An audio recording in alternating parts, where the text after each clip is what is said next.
You are sitting across from them. Maybe it's coffee. Maybe it's drinks. The lighting is low, the music is soft, and you feel comfortable. Safe. You are unloading. You are telling them about the fight you had with your partner last night. You are telling them about the warning email you got from your boss. You are telling them exactly how much debt is sitting on that credit card you're afraid to check. And they are listening. They are leaning in. They are nodding. They are making all the right sounds. Oh my God, really? That's so unfair. Then what did he say? It feels like connection.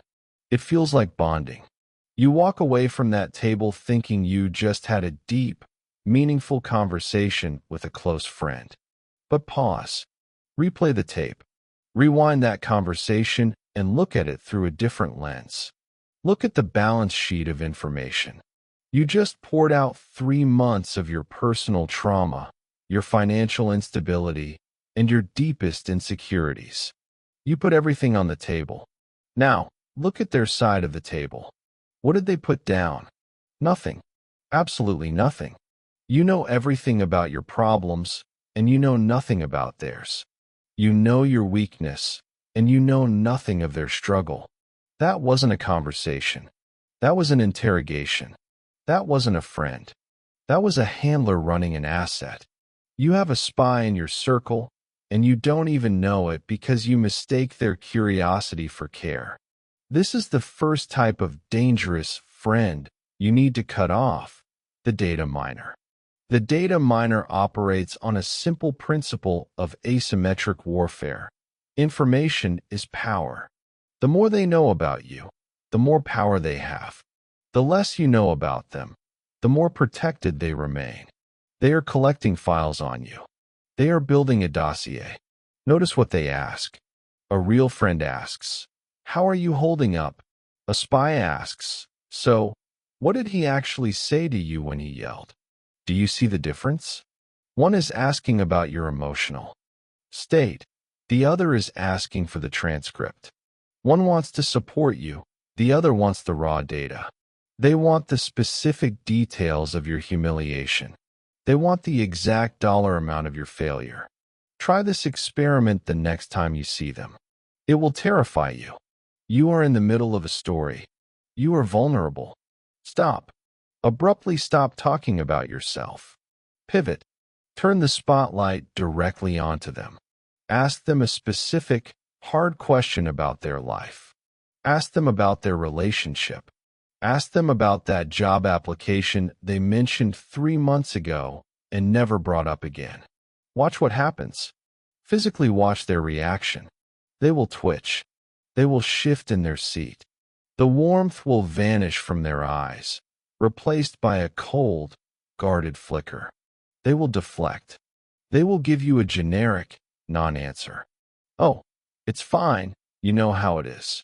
And then, watch this move. It is clockwork.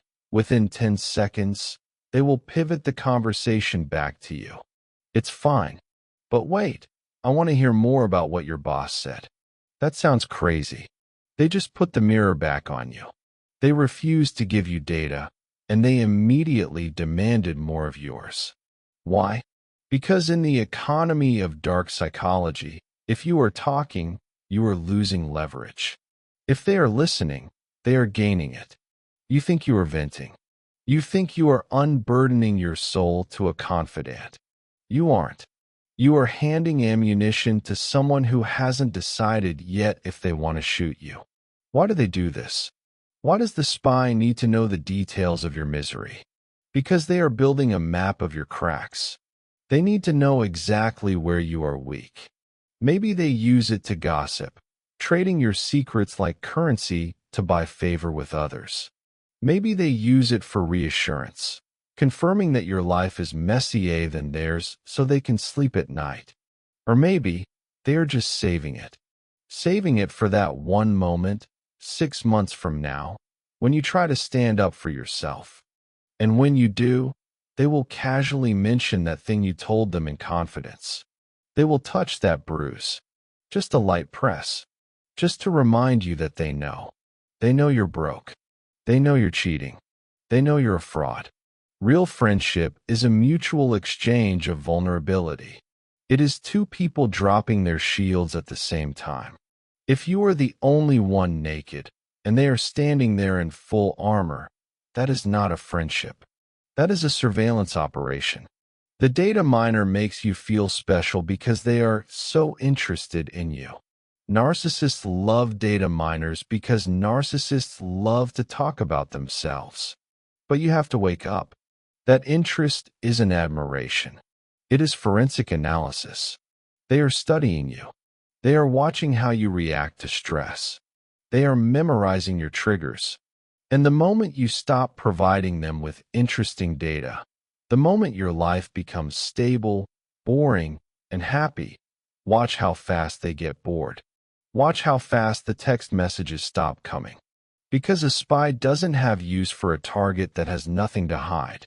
You need to understand that silence is a security system.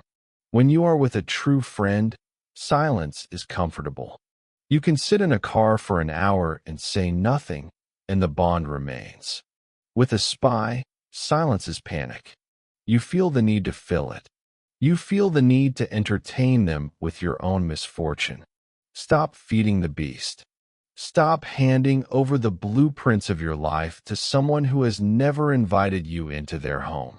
If they aren't sharing their pain, they don't get to consume yours. Cut the feed. The second type of spy is the one you never see coming until the ground falls out from under you. This is the crisis absentee. Let's set the scene. It's Friday night. You just got paid. You got that promotion. You're feeling generous. You send a text to the group chat. Drinks on me. Watch how fast they reply. Watch how fast they show up. They are at your door in 20 minutes. They are laughing at your jokes. They are patting your back. They are tagging you in photos. You look around the table and think, I have so much love in my life. I have such a solid crew. You don't have a crew. You have an audience. And you are paying for their ticket. Now, flip the script. Tuesday morning, 10 a.m. You get called into HR. The tone is stiff. They hand you a folder. Restructuring. Effective immediately. You walk out of that building with your life in a cardboard box. You sit in your car, hands shaking on the steering wheel. The paycheck is gone. The status is gone. The drinks on me ability is gone. You pick up your phone. You need a voice. You need someone to tell you it's going to be okay. You call that same friend who was drinking your vodka 3 nights ago. Ring, ring, ring. Voicemail. Okay, they're busy. You text the group chat. Guys, I just got fired. I don't know what to do. Silence. You see the read receipts. You see that they saw it. But the bubbles don't appear. An hour passes. 3 hours. Finally, you get a DM. Not a phone call. A text. Damn bro, that sucks. Hope you figure it out. That is it. That is the sum total of their loyalty. Hope you figure it out. This is the broke test. And it is the most brutal, effective filter for spies you will ever use. The crisis absentee is a spy who is only loyal to your utility. They are not friends with you. They are friends with what you provide. They are friends with your car. They are friends with your connections. They are friends with the access you give them to parties, or girls, or status. You are not a human being to them. You are a resource. You are a battery. And when a battery runs dry, you don't hug it. You don't comfort it. You throw it in the trash, and you look for a new one. It hurts because you confuse fun with friendship. You think because you had wild nights together, you built a bond. You didn't. You just occupied the same space while consuming the same dopamine. That isn't a bond. That's a transaction. The spy watches your downfall with a very specific kind of detachment. Notice this. When you lose your job, or your partner dumps you, or you go broke, the spy doesn't get closer to help. They back away. Why? Because misery is contagious, and they are terrified of catching it. They are social climbers. They need to be around winners. If they are seen with you while you are a loser, while you are broke and struggling, it lowers their stock value. They are calculating the ROI of being seen with you, and right now, the math doesn't work. But here is the darkest part. They won't fully delete you. No, they will keep you on the periphery. They will watch your Instagram stories. They want to see how far you fall. They are spying on your ruin. There is a sick curiosity in watching someone who used to be on top hit the pavement. It makes them feel safe. It makes them feel superior. At least I'm not him. You are waiting for them to reach out. You are sitting in your apartment, eating cheap noodles, wondering why your phone is so quiet. You start making excuses for them. They're probably just busy. They probably don't know what to say. Stop. Stop gaslighting yourself to protect people who don't care about you. Real friendship is not tested in the VIP section. It is tested in the parking lot at 3 a.m. when your car won't start. It is tested when your card gets declined. It is tested when you are ugly crying and snot is running down your face and you have absolutely nothing to offer them but your grief. The friend who stays then? That is a blood bond. That is iron. The friend who vanishes? That was a spy. They were undercover as a friend as long as the mission was profitable. The mission is over. Do not let them back in when you get back on your feet. Because you will get back on your feet. You will get a better job. You will make money again. And when you do, guess who's going to slide into your DMs? Hey stranger, long time no see. We should grab drinks. If you reply to that text, you are disrespecting your own survival. They left you for dead. Do not let them enjoy the resurrection. You are sitting in their car. Or maybe you're in the break room. The door is closed. They look around to make sure the coast is clear. They lower their voice, just a decibel, just enough to make you lean in. Okay, promise you won't say anything. They whisper. But I heard. And then they drop the bomb. They tell you something private, something humiliating, something damaging about a mutual friend. Maybe it's about a divorce. Maybe it's about a mental breakdown. Maybe it's about a financial disaster. And in that moment, what do you feel? Be honest. You feel good. You feel chosen. You feel trusted. You think, wow, they're telling me. We must be really close. We are the inner circle. We are the ones who know the truth. You are high on the drug of exclusivity. You feel safer because you are the hunter, not the prey. You are sharing the secret, not being destroyed by it. Pause.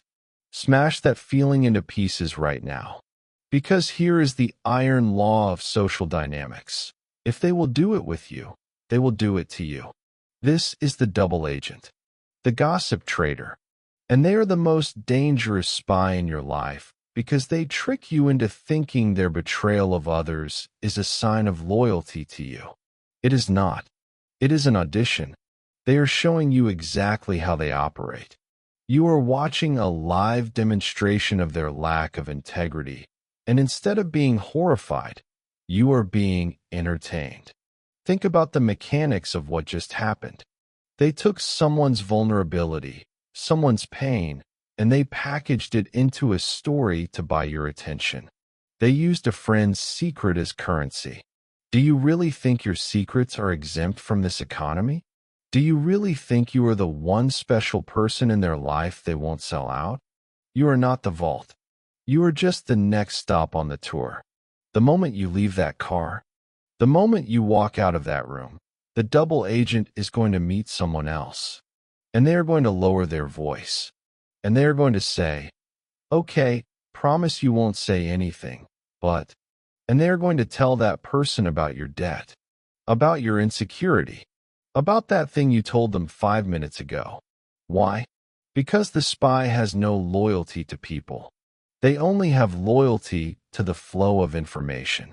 To stop trading secrets would be to lose their status. They need to be the person who knows. It gives them power. It makes them the center of gravity. If they stop talking about others, they have to start talking about themselves. And the spy has nothing interesting to say about themselves. They are hollow. They are empty shells filled with the debris of other people's lives. Here is how you catch the double agent in real time. It is called the gray rock test. The next time they lean in to tell you some juicy gossip about a mutual friend, do not lean in. Do not ask for details. Do not gasp. Just look at them.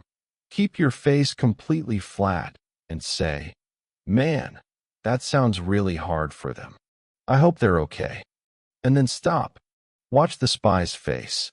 They will look like a computer that just encountered a fatal error. You didn't accept the currency. You didn't validate the betrayal. They will panic. They might try to spice it up. Yeah, but listen to what she did next. Hold the line. I don't really want to know that. It feels private. You will see something very dark flash behind their eyes. It's flash anger. It's resentment. Because by refusing to gossip, you just held up a mirror to their behavior. You made them feel cheap. You made them feel dirty. And a spy never forgives you for seeing them clearly. The danger of the double agent isn't just that they leak your secrets. It's that they curate your reality. They are whispering poison in your ear about everyone else, isolating you. He said this about you. She thinks you're annoying. They triangulate. They create conflict where there was none, just so they can play both sides. They want you to distrust everyone else so that you only trust them. You have to look at your inner circle. Is it bonded by mutual ambition? Is it bonded by shared values? Or is it bonded by shared judgment of other people? If your friendship is built on talking trash about third parties, you don't have a friendship. You have a conspiracy. And conspiracies always end with someone snitching. The only way to be safe from a double agent is to give them nothing. No fuel. No secrets. No reaction. If you don't give them ammunition, they can't shoot you. But they will try to shoot at you from the outside. Let them. A spy on the outside is annoying. A spy on the inside is lethal. Eject them. You have identified the behavior. You know they are mining your data. You know they vanish during crises. You know they trade your secrets. But you are stuck on one question. Why? Why would someone you call a friend want to see you fail? Why would someone you've helped, someone you've fed, someone you've supported, secretly root for your destruction? It doesn't make sense to you because you operate on a logic of growth. They operate on the logic of weaponized envy. This is the psychological root of the spy. We need to make a critical distinction here. This isn't jealousy. Jealousy says, "I want what you have." Jealousy can actually be healthy. It can drive competition. Envy is different. Envy is rot. Envy doesn't say, "I want what you have." Envy says, "I want you to not have it." Envy is destructive. It is the desire to level the playing field not by climbing up, but by dragging you down. There is a German word for this, Schadenfreude. It literally means harm joy. It is the secret pleasure one feels at the suffering of another. This is the fuel source of the spy. When you are winning, they feel like they are losing. Even if your industries are different, even if your lives are completely separate, your ascent shines a spotlight on their stagnation. Every time you level up, mentally, financially, physically, it forces them to look in the mirror and see what they haven't done. And they hate that mirror. They hate it. So, they have two choices. Choice A, they can work harder, discipline themselves, and rise to meet you. That is painful. That requires effort. Choice B, they can sabotage you, mock you, or wait for you to stumble so that you fall back down to their level. That is easy. That is safe. The spy always chooses option B. You need to learn to spot the micro-frown. Here is the scene. You just got the biggest win of your year. You just got engaged, or you closed the deal, or you hit your fitness goal. You are glowing. You run to your friend to tell them. You are vibrating with excitement. I did it. I finally got it. Watch their face closely for a split second, less than half a second, before the social mask slides into place. You will see it. The corners of their mouth will twitch down. Their eyes will narrow. It is a flash of pure pain. That is the truth. The smile that comes 2 seconds later? Oh wow, that's amazing. That is the lie. That is the spy putting on their costume. But that first micro-expression, that was their soul screaming because your victory made them feel small. Friedrich Nietzsche called this ressentiment. It is a deep-seated resentment toward those who have created a life that the observer cannot achieve. The spy doesn't hate you. They hate that you are proof that more is possible, and they aren't getting it. You are their benchmark. They keep you close to measure themselves against you. As long as you are struggling just a little bit more than them, they feel safe. They feel superior. They are the stable one. They are the smart one. But the moment you surpass them, you become a threat to their ego structure. And this is why they spy. They are looking for the cracks in your armor to reassure themselves that you aren't actually better than them. Sure, he got the promotion, but I know his marriage is falling apart. Sure, she looks great, but I know she's starving herself. They collect this data to soothe their own mediocrity. Your secrets are their painkillers. This is why you cannot love them out of this dynamic. You think if you are just nicer, if you are just more humble, they will stop. They won't. Your kindness feels like condescension to them. Your humility feels like a performance. There is an old analogy about crabs in a bucket. If you put 1 crab in a bucket, it might crawl out. If you put 10 crabs in a bucket, you don't need a lid. Because the moment one crab tries to climb up, the others will reach up, grab its legs, and pull it back down. They aren't trying to escape. They are just trying to make sure you don't escape. The spy is the crab gripping your ankle. They are asking you questions, buying you drinks, and supporting you, all while keeping a firm grip on your leg to make sure you never actually clear the rim of the bucket. You have to accept the uncomfortable truth. Your success tortures them. Your happiness irritates them. And you are feeding their pathology by keeping them in the front row of your life. You are asking for applause from people who are praying for you to trip. Stop showing your throat to the wolf and expecting it to lick you. It wants to bite. The 5th spy is the hardest to catch because they hide in plain sight. They hide behind humor. They hide behind honesty. This is the subtle saboteur. They don't stab you in the chest. That's too messy. That's too obvious.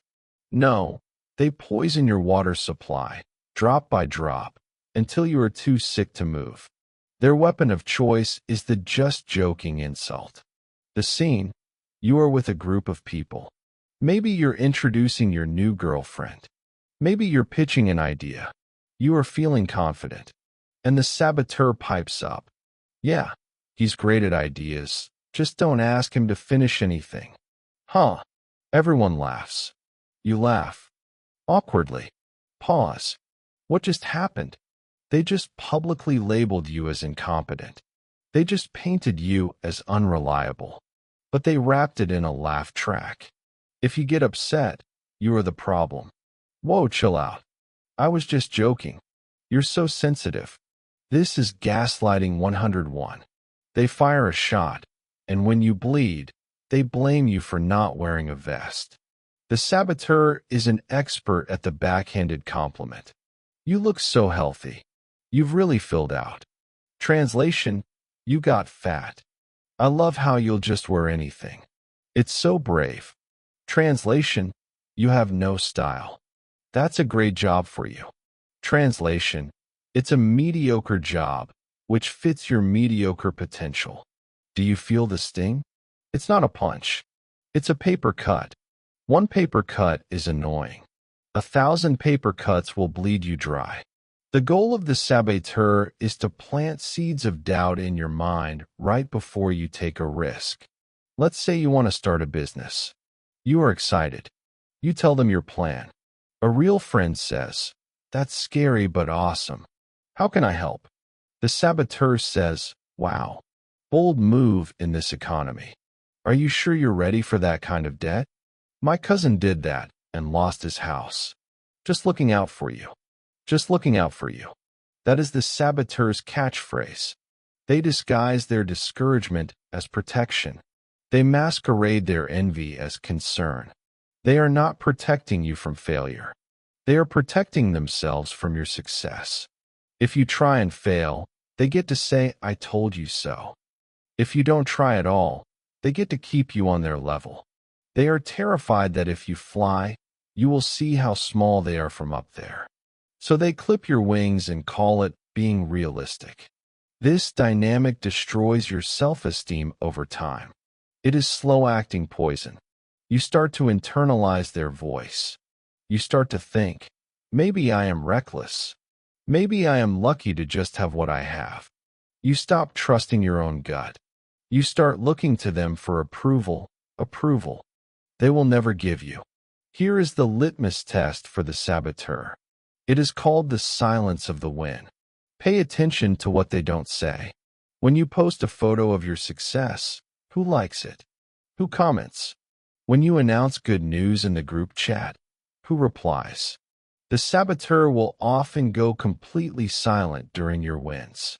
They cannot bring themselves to type "congratulations."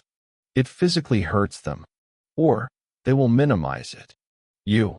I just ran a marathon. Saboteur, yeah, my uncle did that. His knees are ruined now. They cannot let you have the moment.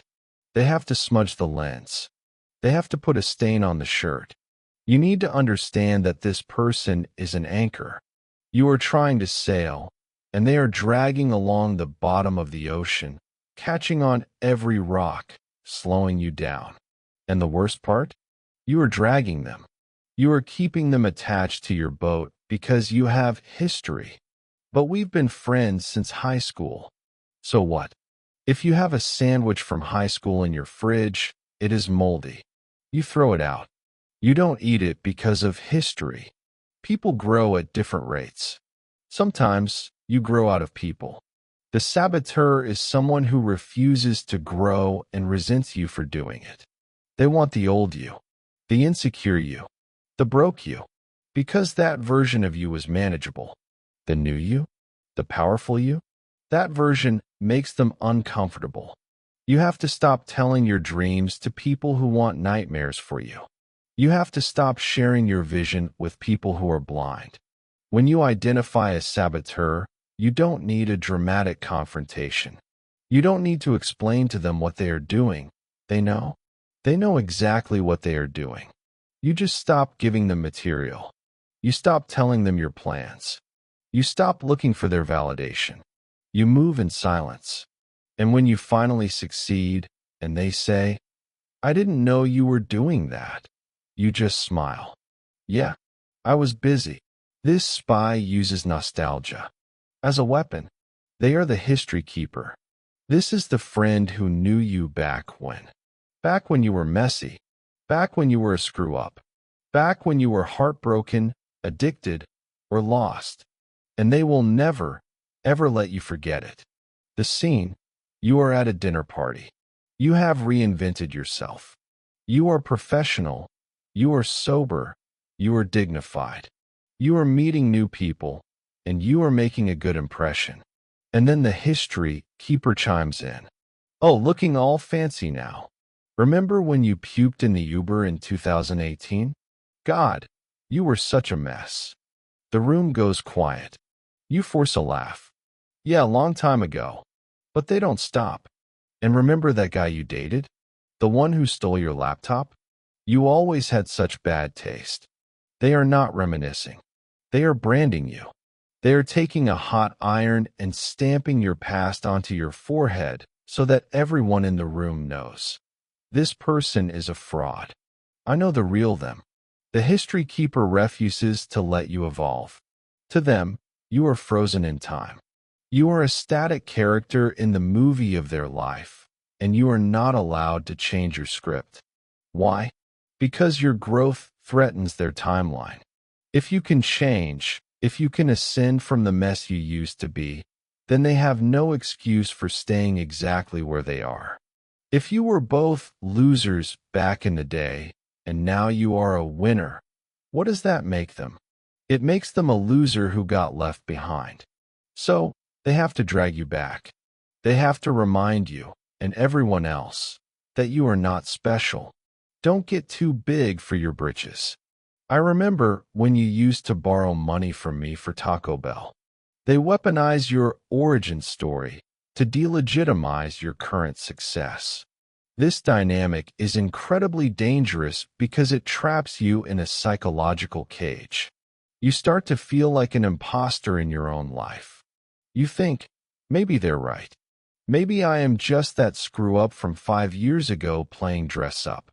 You start to shrink when you are around them. You revert to your old behaviors. You start acting like they owed you because that is the only role they will accept. This is called entrainment. They are pulling your frequency down to match theirs. A true friend witnesses your evolution and applauds the change. I'm so proud of who you've become. It's amazing to see how far you've come from those days.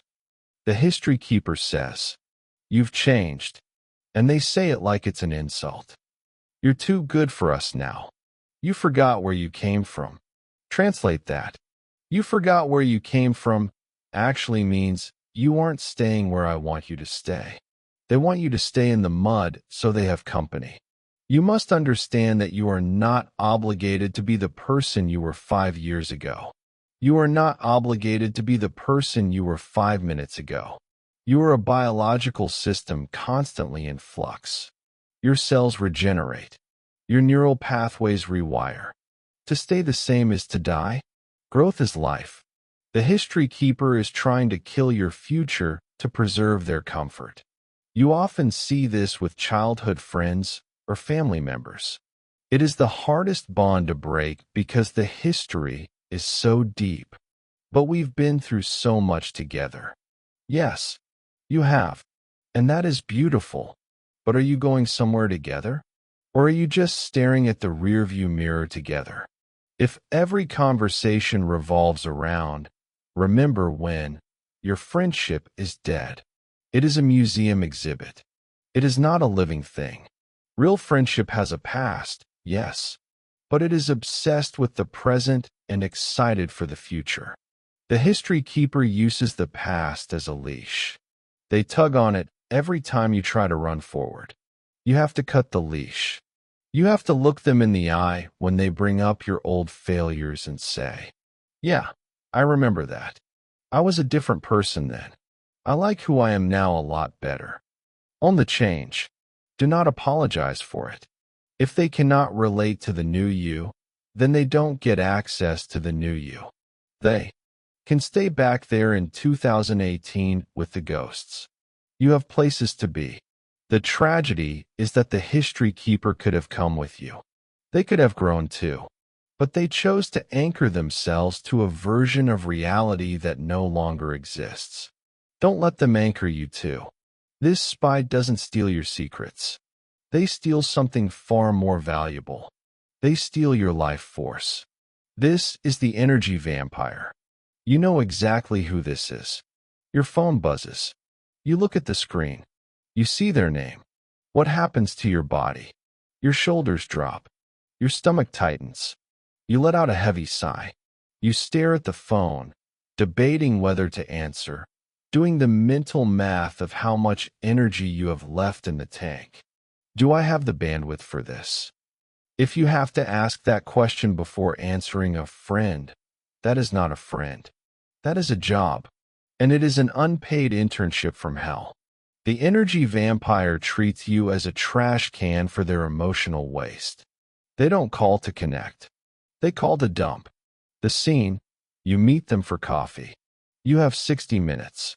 For 55 minutes, they talk. They talk about their toxic ex. They talk about their boss who hates them. They talk about the same drama they have been talking about for 3 years. You try to help. You are a good person. You offer solutions.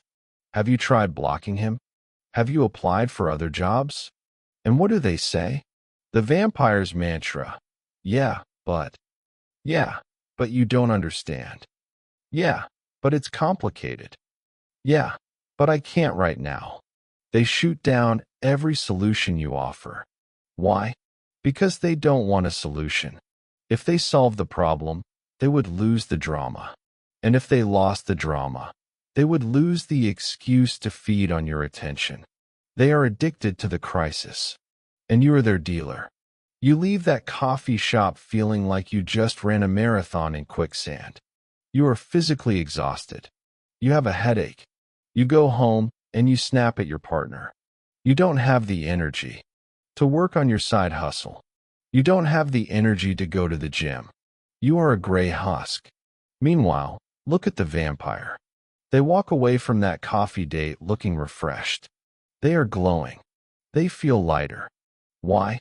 Because they just transferred their chaotic energy into you. They siphoned your peace and replaced it with their stress. It is a parasitic transfer. This is a form of espionage against your potential. Every hour you spend listening to their circular problems is an hour you are not building your empire. Every ounce of emotional bandwidth you spend managing their moods is an ounce not spent on your family. They are spying on your capacity. They are constantly testing the fence line to see how much they can take from you before you break.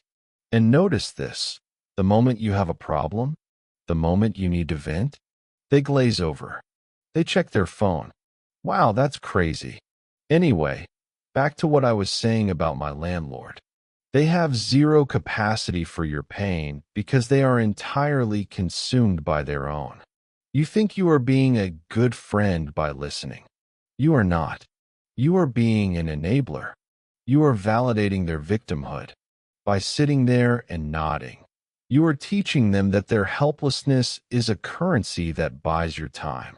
You are rewarding them for being broken. The energy vampire is dangerous because they weaponize guilt.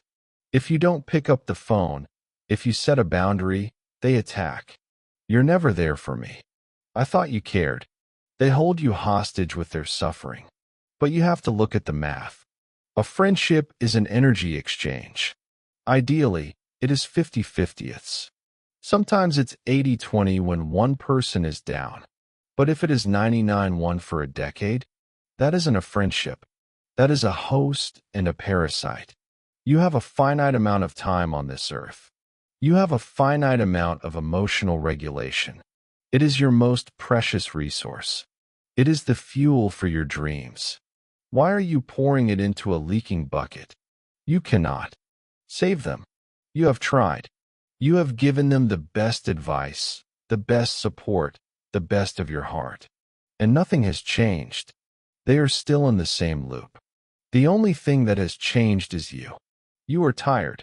You are drained. You are slower. Stop trying to fix people who are committed to staying broken.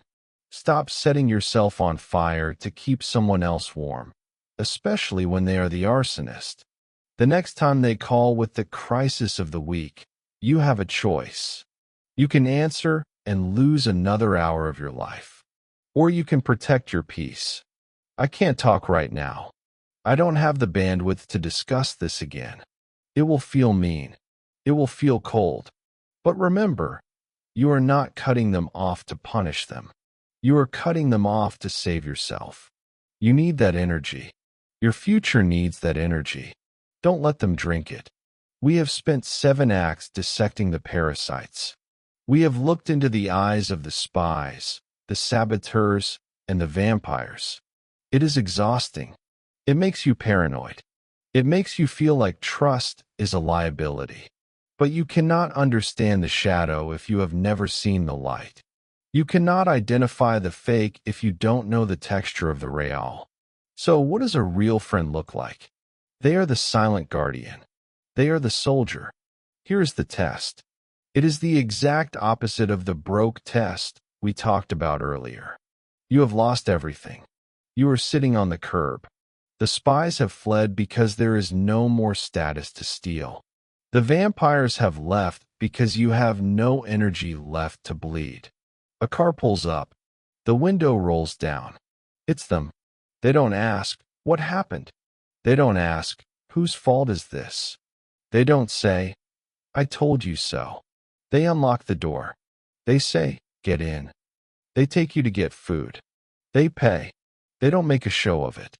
They don't Venmo request you later. They don't post a picture of them helping a friend in need on Instagram. They just feed you. This is the $0 balance loyalty.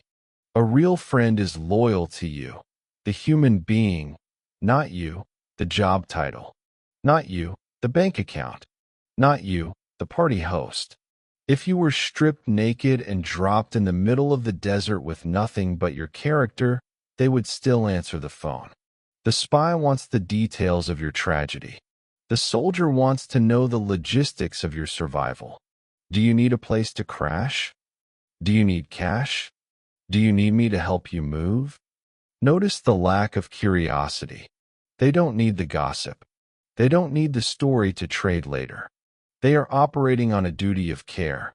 There is a concept in military psychology called the foxhole bond.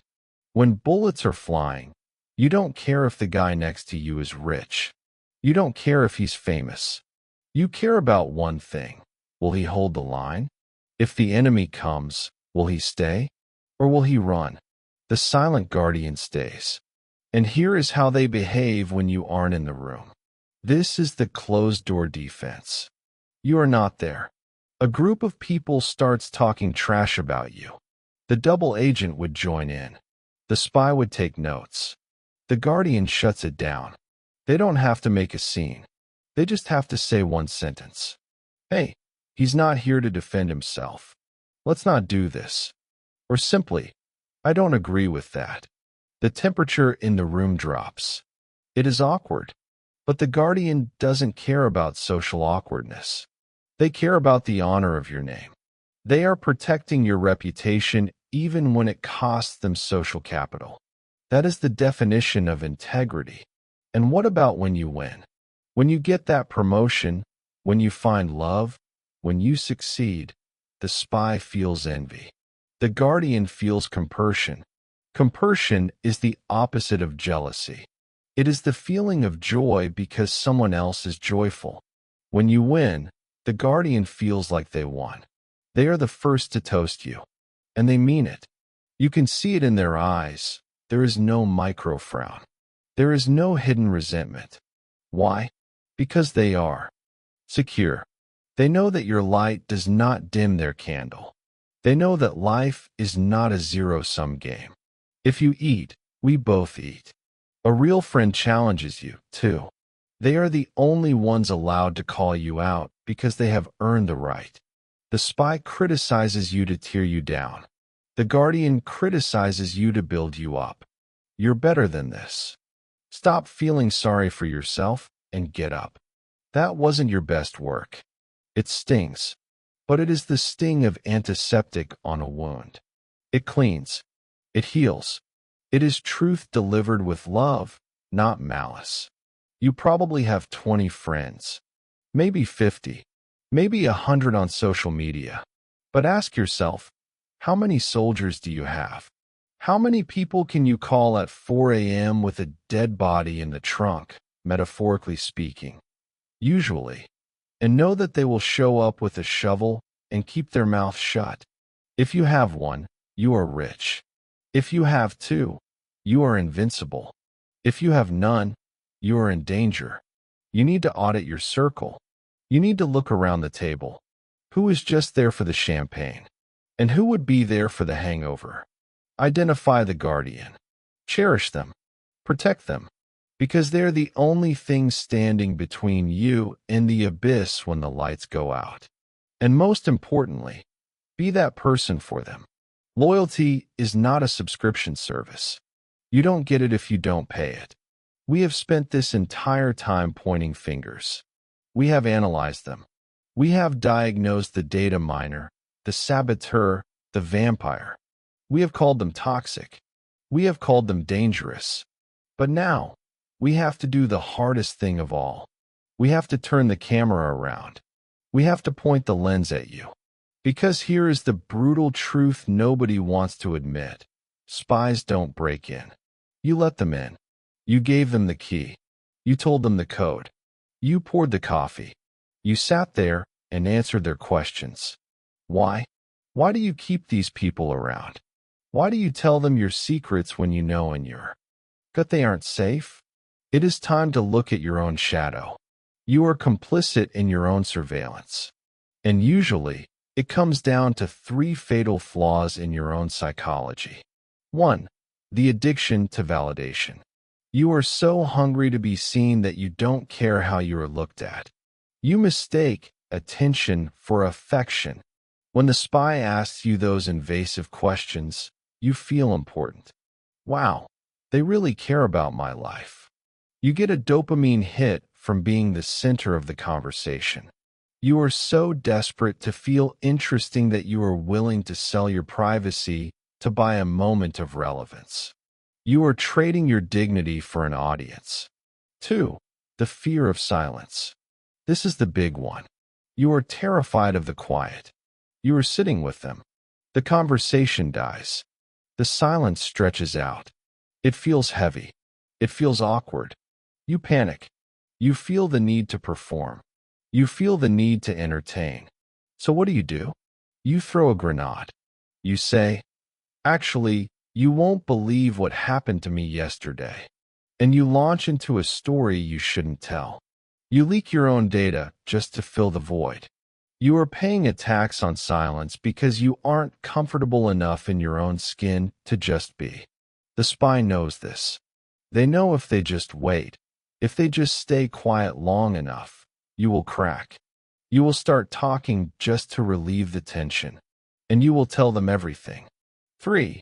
The tolerance of disrespect. You have taught people that the price of admission to your life is 0. There is no vetting process. There is no security check. If someone is nice to you for 5 minutes, you give them VIP access.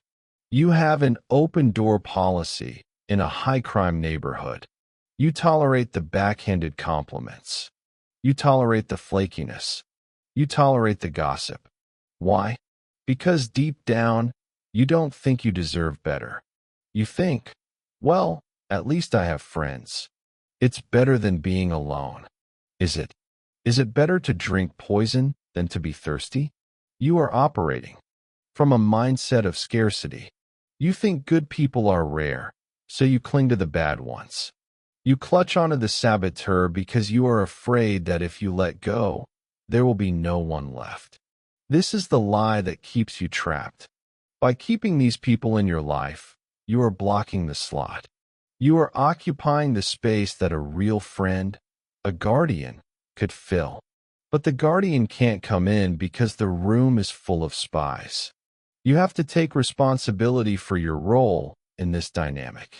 You are the leak. You are the mole in your own operation. Every time you complain about the drama queen but still pick up their phone call, you are voting for drama.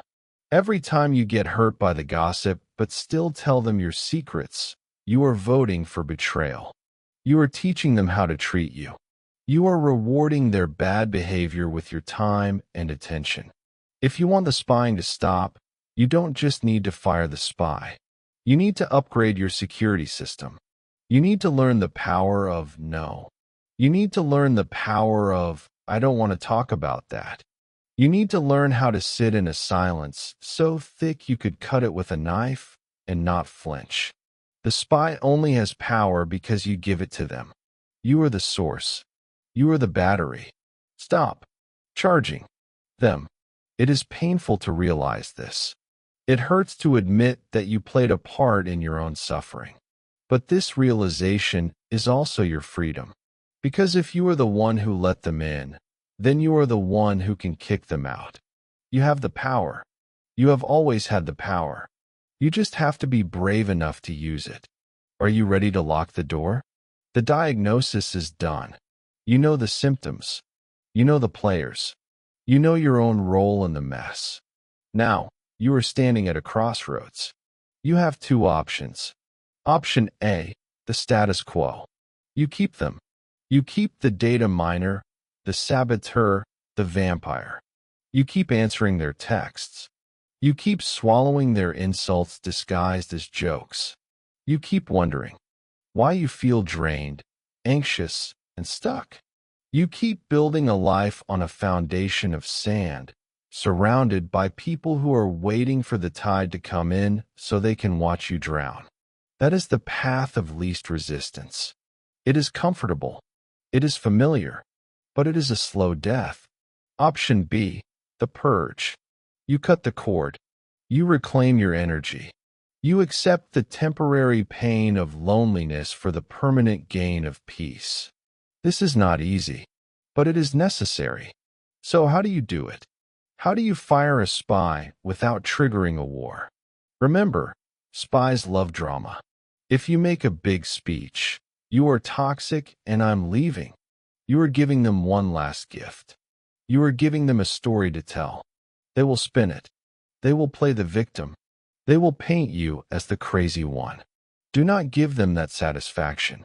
Instead, you use the ultimate counterintelligence tactic, the gray rock method. You become a gray rock. Boring, unresponsive, textureless. When they text you, you don't ignore it. That's a reaction. You reply 6 hours later with one word. Cool. Okay. When they try to fish for information, you give them nothing. How's your job? Fine. How's your relationship?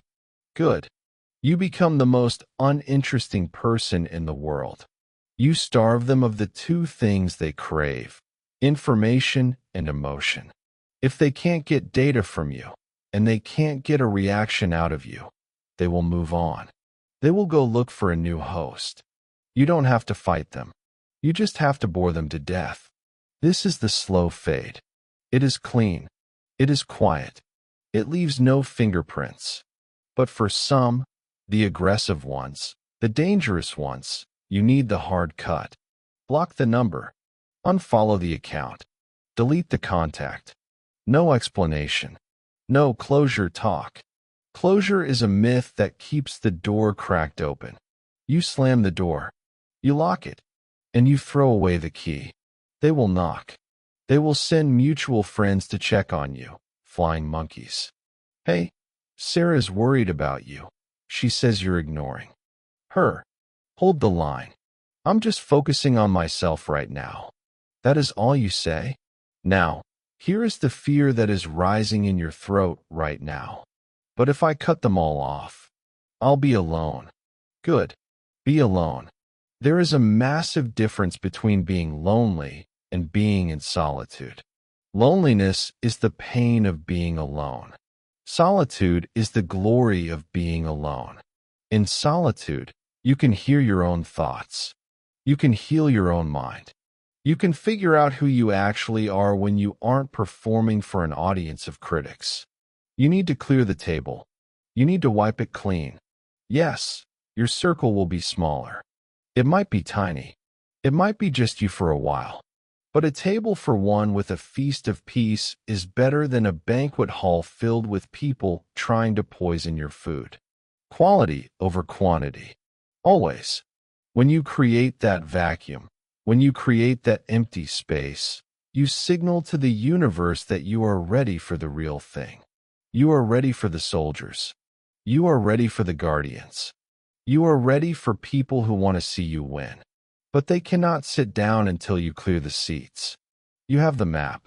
You see the surveillance state for what it is. You see the fake smiles and the hidden knives. Stop sleeping with the enemy. Stop breaking bread with people who want to break you. It is time to close the file. It is time to end the operation. Protect your peace. Protect your future. Cut the feed.